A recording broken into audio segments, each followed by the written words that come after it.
Hugh Masekela.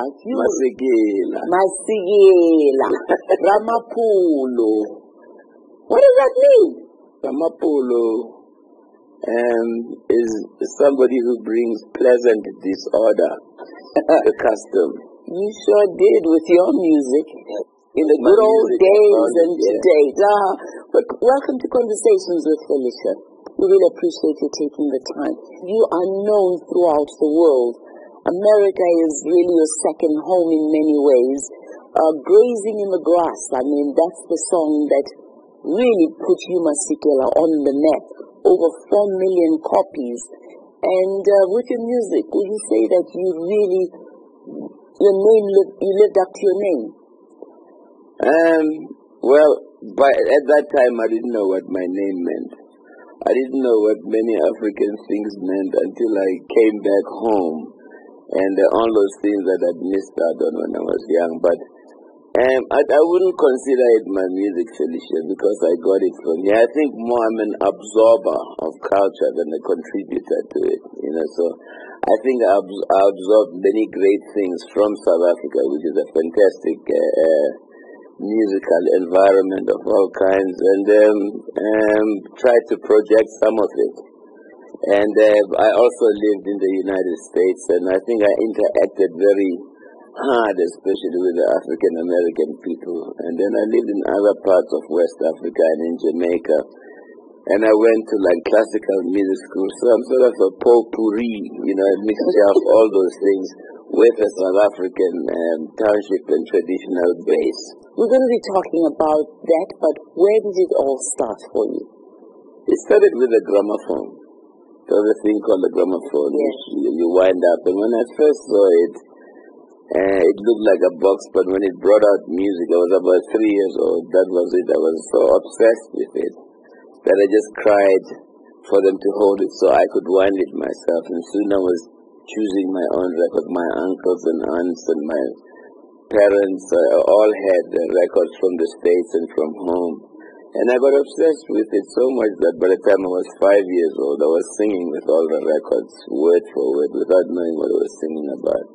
And it was then that my parents thought maybe to take me away from the gramophone, they should get me piano lessons. And there were many piano teachers when I was a kid, like Mr. Wilfred. Wilfred Sinsu, and so I started taking piano lessons. But I remained obsessed with music from then on, and it has never stopped. When I was 13, I saw a movie about a trumpet player called Young Man with the Horn. It was a story of Bix Beiderbecke, who was just a fantastic trumpeter from the swing era, and it was played by, this part was played by Kirk Douglas. And a great trumpet player with one of the most beautiful tones called Harry James did the soundtrack. And I was Stompy Manana was one of our greatest trumpet players, was my best friend, and his brothers were in the Harlem String Stars. Chief Manana played bass for the Harlem Strings, and she played saxophone for the Savoys from Safata to Buti Farsi. So he knew everything about saying, he said, let's dodge from school and go and see this movie at Harlem Cinema. And when we came out of there, we decided we have to be trumpet players. All I wanted to be was a trumpet player, because in the movie, Kate Dadler stood in front of the band, played all the solos, and always got the girl. I never got the girl. Grazing in the Grass, 4 million copies. Tell us, that was your first hit. It wasn't my first hit, but it was the biggest one, It was the one that got me over the top. I had done an album called The Americanization of Ooga Booga in 1965, which was recorded at the the Village Gate in New York. And that was the one that really got me my first attention. Then I did in 1967, Alive and Well at the Whiskey, at the Whiskey, which had a song called Up, Up and Away, which was a cover of the Fifth Dimensions.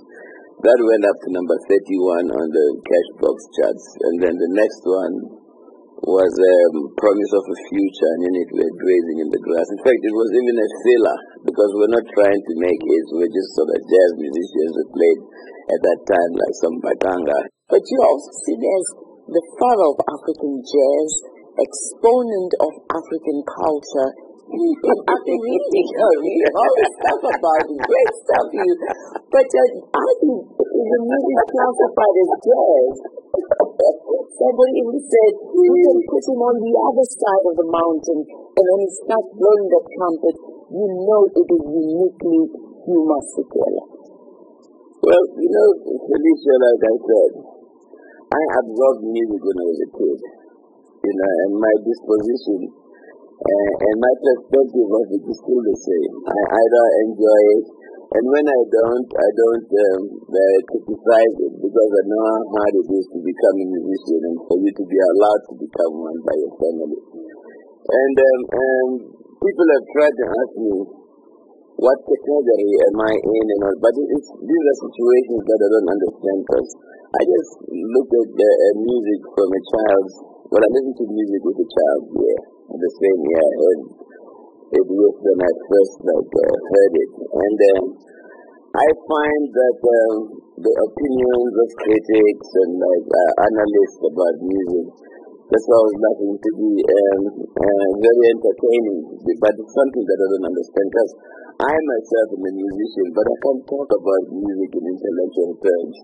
I just look at myself as being very fortunate to have come from this country, to observe and absorb from the people who taught me. That's all rest in peace. What I got from them, and of course, my source is still the people of South Africa. And I'm very fortunate to be back here, and I'm still childlike about what I'm hearing now. You were regarded as a music ambassador in many ways. Your music in the 60s, 70s was seen as protest music. You're seen as somebody who fought apartheid in many ways with your music. Just go back to that era. All the songs that became regarded as very strong anthems against apartheid, I didn't write.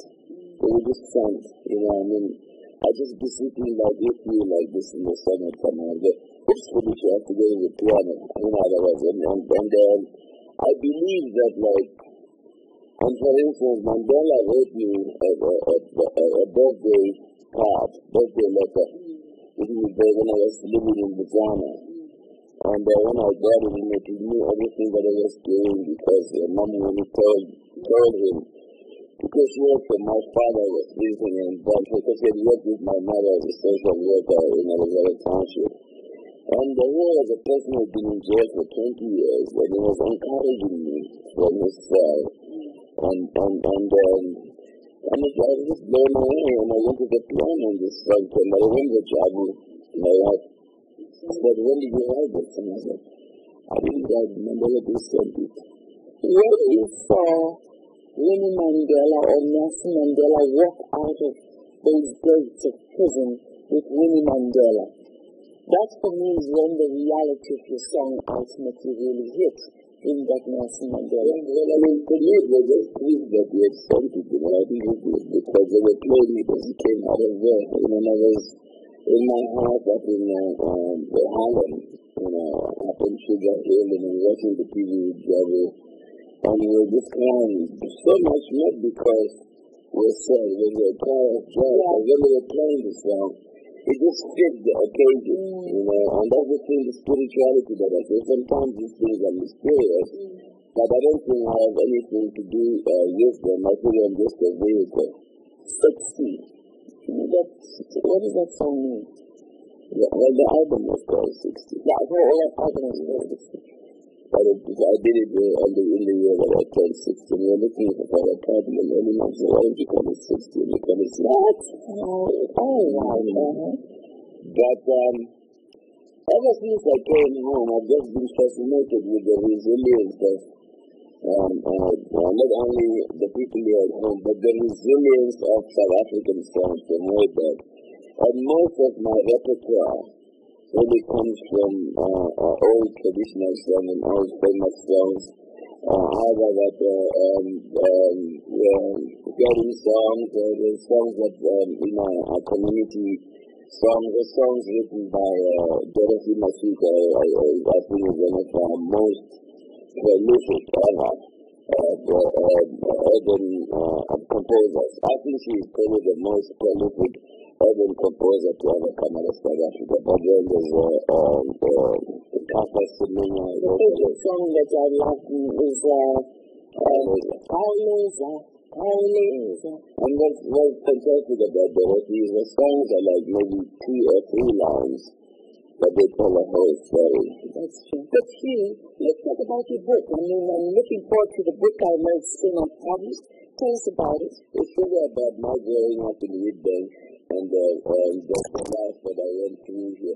I'm more or less like an observer of South African life. The second part is the world, and the third part is Africa and the return.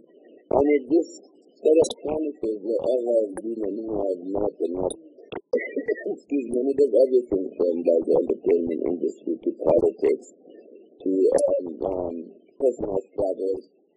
And it doesn't even deal that much with my addiction and my recovery. It's just part of the whole thing, but it is a celebration in the end of that recovery.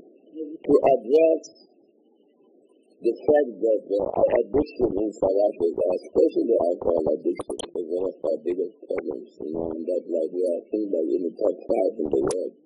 I think Russia is up there at number 1.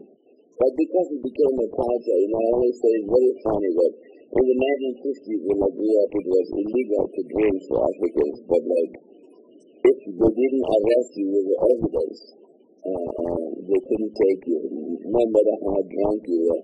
So it was fantastic to be drunk next to a policeman. It was just like the all-time form of protest. And when it was legalized and then we got free, we forgot it, but like, addiction is like a major South African problem. And like, I think that what we are trying to do with MATSA, what I'm involved with very much in my life, is to try and bring it to the front burner of the nation's conscience, because across all color lines, all creeds, addiction in South Africa is a major problem, and because we have, I think, the most liberal constitution in the world. Every crime syndicate is here. Your sister, Barbara Masekela, is South Africa's ambassador to the U.S. Just give us a little bit of a family background. Well, Barbara and myself grew up almost like twins, because we're just a little over 2 years apart. And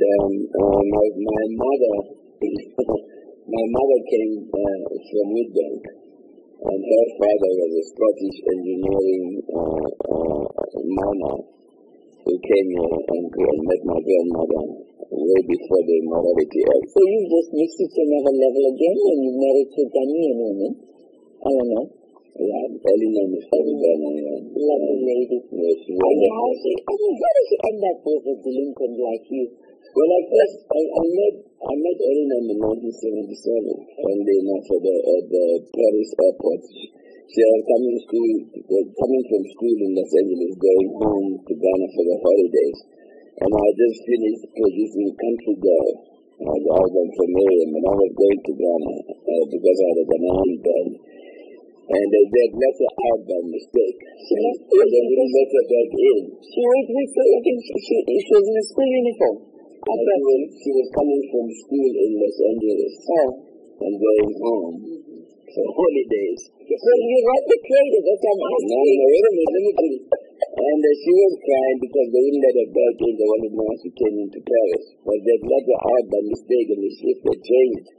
And I got there and I'd been celebrating and feeling no pain, and like in my worst street problem that if they didn't hand her into my custody, there would be an international, major international deal. To make a long story short, they put her in my custody and I took her home to her parents, who happened to be one of the most prominent Ghanaian families. And I was also living in Los Angeles, so I saw in Los Angeles a lot, but I was on the run because I knew I was bad for her. And she kept saying, what is it? Why are you running away? This is 1977. And it wasn't until I came out of recovery that I finally called her and said, I think I'm ready for you now. And my friend got together. She said, when can I come over? And she's been here ever since.